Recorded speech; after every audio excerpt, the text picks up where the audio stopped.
Hello friends, welcome to YouTube channel advice academy. I am Kumar Shami. I hope you are well and healthy. जिसके आपको पता है, हमने launch किया है संभव बैच, जिसमें हमारा प्रयास है कि डेट विल भी 2024 में आपको अधिक से अधिक सिलेक्शन प्रोवाइड करवा पाए। फिलहाल मैं लेकर आया हूँ आपके लिए टीजीटी पीजीटी पीआरटी के लिए जनरल अवेयरनेस के इंपॉर्टेंट क्वेश्चंस की सीरीज, जिसमें मैं आपको कराऊंगा 1500 प्लस मोस्ट इंपोर्टेंट एमसीक्यूज।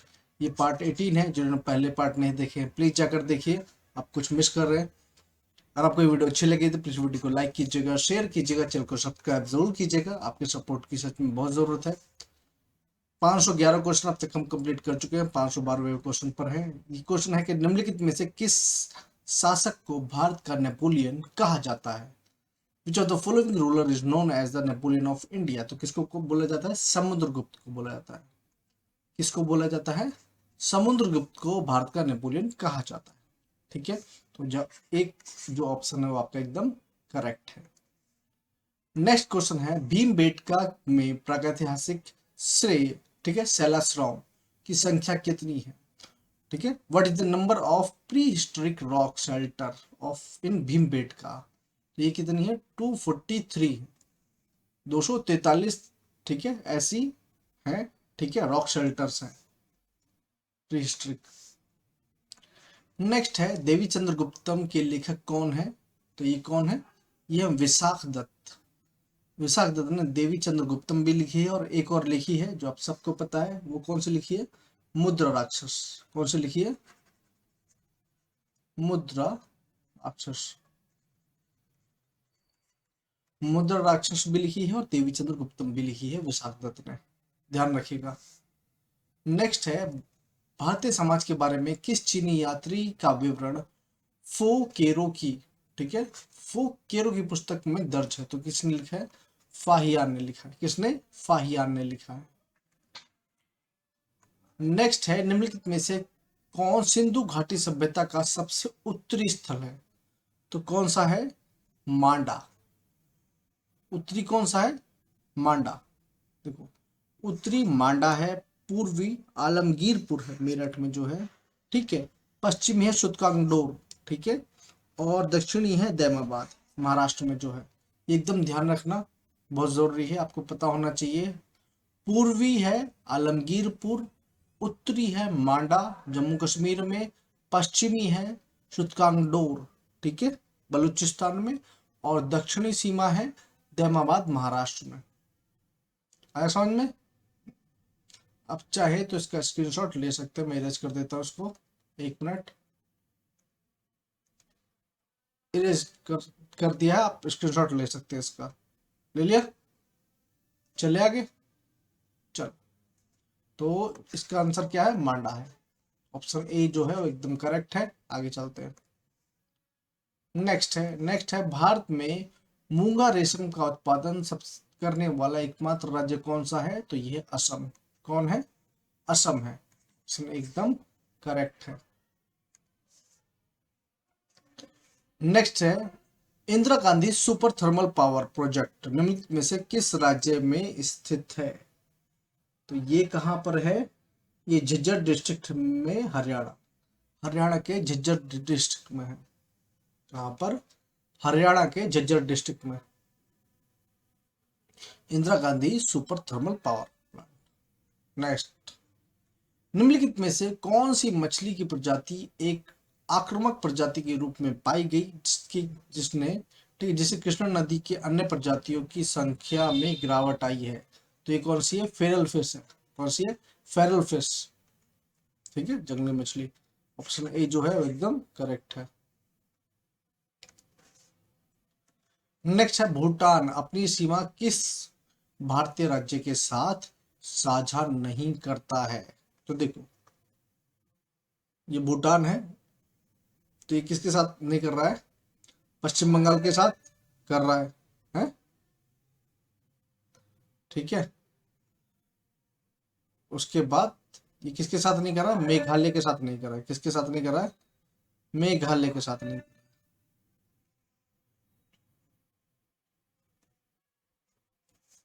ठीक है, मेघालय के साथ नहीं कर रहा है। तो ऑप्शन सी जो एकदम करेक्ट है। नेक्स्ट, संविधान के किस संशोधन में प्रशासनिक न्यायीकरण, ठीक है, न्यायाधिकरण जोड़ा गया। Which amendment of the constitution added administrative tribunal, तो ये किसमें जोड़ा गया था? ये जोड़ा गया था 42वें संविधान संशोधन में। किसमें? 42वें संविधान संशोधन में। ऑप्शन एकदम करेक्ट है।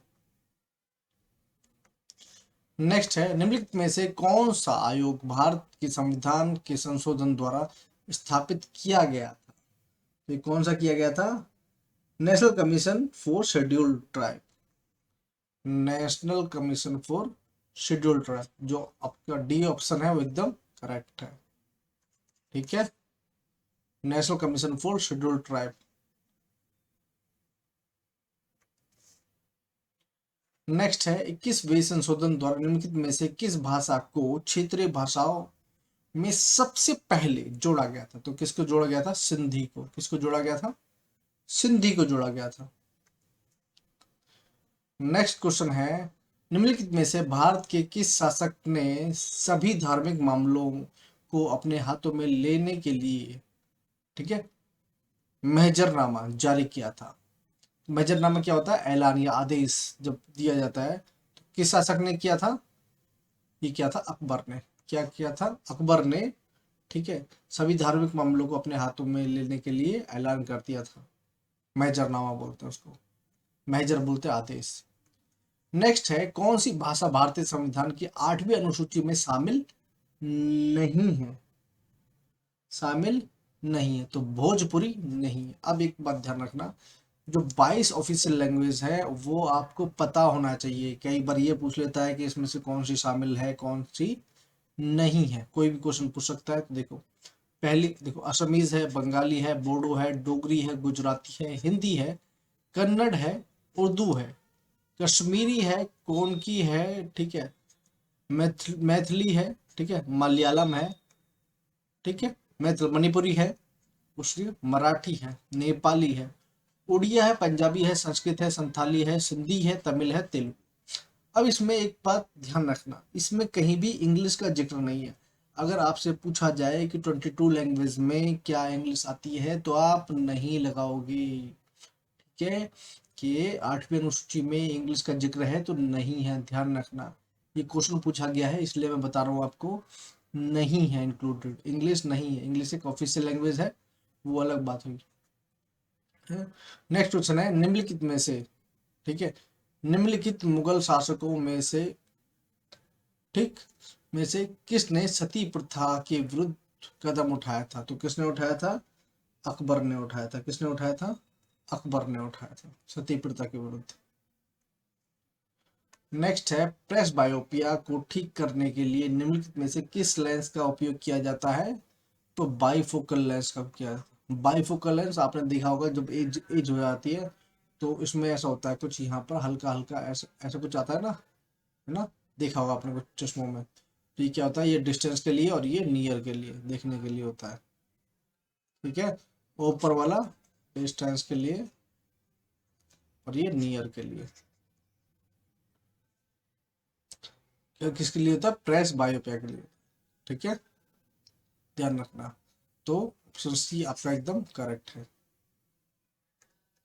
नेक्स्ट है, निम्नलिखित में से कौन सा तापमान पैमाना परम शून्य पर आधारित होता है? तो ये कौन सा होता है? केल्विन होता है, ध्यान रखना। कौन सा होता है? केल्विन होता है, केल्विन, केल्विन होता है। ठीक है, निम्नलिखित, ठीक है, किन्हीं दो पिंडों के बीच उनके द्रव्यमान के आधार पर लगने वाला आकर्षण बल क्या कहलाता है? किन्हीं दो पिंडों के बीच उनके द्रव्यमान के आधार पर लगने वाला बल ग्रेविटेशनल फोर्स कहलाता है। क्या कहलाता है? ग्रेविटेशनल फोर्स लगता है। ठीक है, नेक्स्ट है, किसी वस्तु के विस्थापन के बारे में निम्नलिखित में से कौन सा सत्य है? देखो, it is always equal to distance travelled by the object. नहीं, जरूरी नहीं है। ठीक है, क्योंकि डिस्प्लेसमेंट क्या होता है? Shortest distance travelled by the path. दूसरा है, it can be less than the distance travelled by the object. बिल्कुल लेस हो सकता है। देखो, एक आदमी यहाँ से है, ठीक है, ए पर है, ए से बी पर गया और बी से सी पर गया। ठीक है, उसको सी पर जाना है। ये समझ करो, ये 3 है, ये 4 है, तो ये कितना चला? 4 और 5। ठीक है, ये कितना? 7। लेकिन अगर इसको करेंगे तो ये कितना आएगा, 5 आएगा। तो सी पर ही तो जाना है, तो अगर वो डिस्प्लेसमेंट करेगा तो इसमें 5 ही आएगा और इसमें 7 आएगा, तो इसमें ये छोटा हो सकता है डिस्प्लेसमेंट। तो ऑप्शन बी जो है वो एकदम करेक्ट है।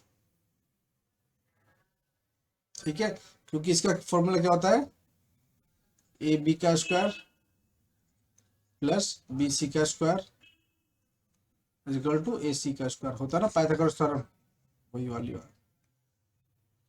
नेक्स्ट है तनाव की इकाई क्या है। तनाव की इकाई क्या है, देखो यहाँ पर न्यूटन पर मीटर स्क्वायर होती है। ठीक है, इसलिए अगर इसमें से पूछा जाए तो इसमें से कोई नहीं है, क्योंकि फॉर्मूला क्या होता है, न्यूटन पर मीटर स्क्वायर। ठीक, तो इसमें से ऑप्शन डी है, कोई भी नहीं है, क्योंकि होता है न्यूटन पर मीटर स्क्वायर, ये होता है। तो डी ऑप्शन आपका एकदम सही है।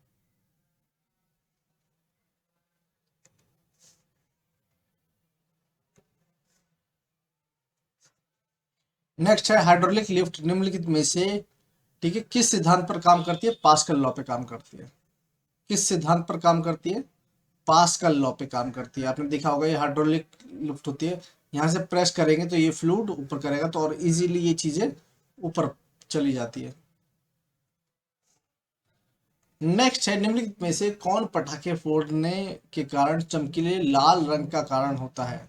तो एक बात ध्यान रखना, ठीक है, इस तरह के क्वेश्चन अगर आ जाए, पहली बात तो आप ये सोचोगे कि भाई क्या चीजें हैं, तो इसलिए बता देता हूँ। ठीक है, आजकल थोड़ा सा चेंज हो रहा है। तो स्ट्रोंटियम जो होता है वो लाल रंग के पटाखों के लिए होता है, स्ट्रोंटियम। ठीक है, रेड कलर के लिए। ब्लू होता है कॉपर, ठीक है, कॉपर कंपाउंड ब्लू कलर के लिए होता है। ठीक है, कैल्शियम कंपाउंड ऑरेंज कलर के लिए होता है। वॉलेट होता है स्ट्रोंटियम प्लस कॉपर। ठीक है, व्हाइट कलर के लिए बर्निंग मैग्नीशियम एल्युमिनियम और टाइटेनियम के लिए होता है। सिल्वर के लिए, ठीक है, सुपर हीटेड मैग्नीशियम और एल्युमिनियम होता है। और येलो के लिए सोडियम कंपाउंड कैल्शियम प्लस, ठीक है, बेरियम होता है। स्क्रीनशॉट मार लीजिए इसका। अगर आ जाता है, इफ एनी केस 1% भी आ जाता है, तो आप कम से कम छोड़ कर नहीं आएंगे।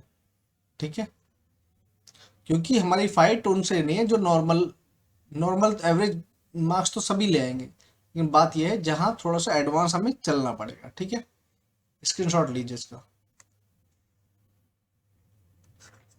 नेक्स्ट है पीने योग्य पानी का उत्पादन करने के लिए समुद्री जल से सामान्य नमक को फिल्टर करने के लिए आणविक छलनी के रूप में निम्नलिखित में से किस रसायन का उपयोग किया जाता है। Which of the following chemical is used to as a molecular receive to filter common salt from sweet water, ठीक है, sea water to produce portable water. तो इसमें किस चीज का यूज किया जाता है, तो इसका किया जाता है, ठीक है, ग्रेफीन ऑक्साइड का। ग्रेफीन ऑक्साइड का यूज किया जाता है। ठीक है, ग्रेफीन ऑक्साइड का। नेक्स्ट क्वेश्चन है, नेक्स्ट क्वेश्चन निम्नलिखित में से पदार्थ की किस अवस्था को अंतर आणविक बल सबसे कमजोर होता है, मतलब इंटरमोलिकुलर फोर्स सबसे वीक किसकी होती है। तो देखो, जो गैस की होती है वो सबसे वीक होती है, उससे थोड़ी सी जो स्ट्रांग होती है वो लिक्विड होती है, और सबसे स्ट्रांग सॉलिड की होती है। ठीक है, और सबसे ज्यादा इंटरमोलिकुलर फोर्स किसकी होती है, डायमंड की, है ना, बहुत टफ होता है। नेक्स्ट है किस अंग, ठीक, किस अंग में, ठीक है, आरबीसी को, ठीक है, मैक्रोफेज द्वारा, ठीक है, चुनिंदा रूप में नष्ट या पुनर्चक्रित किया जाता है। इसमें देखिए इंग्लिश में, in which organ RBC are selectively destroyed और रिसाइकल्ड बाय माइक्रोफेसिस। ये किसके द्वारा किया जाता है, स्प्लीन के द्वारा। किसके द्वारा, स्प्लीन के द्वारा किया जाता है। ठीक है, उसको डिस्ट्रॉय किया जाता है और रिसाइकल किया जाता है। ठीक है, स्प्लीन कहाँ होती है, आपके स्टमक के जस्ट पीछे होती है। ठीक है, जिसको तीली भी बोलते हैं। नेक्स्ट है क्वाशियोकर जो डिसीज है वो किसकी कमी से होता है, प्रोटीन की कमी से होता है। किसकी कमी से होता है, प्रोटीन की कमी से होता है क्वाशियोकर। मैं पहले भी बता चुका हूं 2 बार। ठीक है, हमारे शरीर में यूरिया का निर्माण कहाँ होता है। तो यूरिया का निर्माण कहाँ होता है, लीवर में होता है। कहाँ पर होता है, यूरिया का निर्माण लीवर में होता है। नेक्स्ट है ठीक है। How many arteries are present in human umbilical cord. Umbilical cord क्या होता है, जो ये बेबी होता है, ठीक है, उसके यहाँ से जो नाभि में से एक वो निकलता है ना, ठीक है, जो कॉर्ड होती है इसको बोलते हैं अम्बिलिकल कॉर्ड, ठीक है। तो ये क्या हो जाता है कि इसमें कितनी आर्टरी होती है, तो दो होती है। कितनी होती है, दो आर्टरी होती है। ह्यूमन हार्ट है, आपको पता है, ठीक है। ये सुपीरियर वेना कामा होता है जो कैरी ब्लड टू हार्ट, ये हार्ट तक ब्लड पहुंचाता है। ये और, ठीक है, ये ओर्टा होता है जो कैरी ब्लड टू बॉडी, ये क्या करता है, ब्लड को हार्ट से पूरी बॉडी में पहुंचाता है। दूसरा है राइट आरटीएम, ये रहा, फोर चैम्बर्ड हार्ट होता है ना हमारा, तो right RTM right ventricle, right RTM right ventricle, ठीक है, और लेफ्ट आरटीएम और लेफ्ट वेंट्रिकल होता है, ठीक है। इंफीरियर वेना कावा होता है कैरी ब्लड टू हार्ट, ठीक है, ये पूरा ही है। उसके बाद ये पल्मोनरी वेन, ठीक है, कैरी ब्लड टू लंग, ठीक। इसका स्क्रीनशॉट लीजिए फटाफट, ले लिया, आगे चले, चलो। नेक्स्ट क्वेश्चन है, निम्नलिखित में से कौन आमतौर पर मनुष्य में श्वास को नियंत्रित करता है। तो कौन करता है, आपका CO2 लेवल और पीएच सेंसर ये करता है, ठीक है। ब्रीदिंग को कौन रेगुलेट करता है, CO2 लेवल और पीएच सेंसर। नेक्स्ट है, निम्नलिखित में से किसका संबंध रक्तचाप से है, ब्लड प्रेशर से किसका संबंध है, किसका है, यह है एड्रिनल ग्लैंड का, किससे है, एड्रिनल ग्लैंड का संबंध है, ठीक है। आई होप आपको क्वेश्चंस अच्छे लगे होंगे। और ये मैंने लास्ट वाली वीडियो में बताया था, आप मुझे बताएंगे कि हाउ, ठीक है, which among the following is the most important role played in ribosome in the cell, ठीक है। तो राइबोसोम का क्या इंपॉर्टेंट रोल होता है आप मुझे बताएंगे, मैंने लास्ट वाली वीडियो में बताया था। अगर आपको वीडियो अच्छी लगी है तो प्लीज वीडियो को लाइक कीजिएगा, शेयर कीजिएगा, चैनल को सब्सक्राइब कीजिएगा। मिलते हैं नेक्स्ट वीडियो में, तब तक के लिए टेक केयर ऑल, ख्याल रखिए अपना, बने रहिए हमारे साथ, ठीक है। मिलते हैं नेक्स्ट वीडियो में।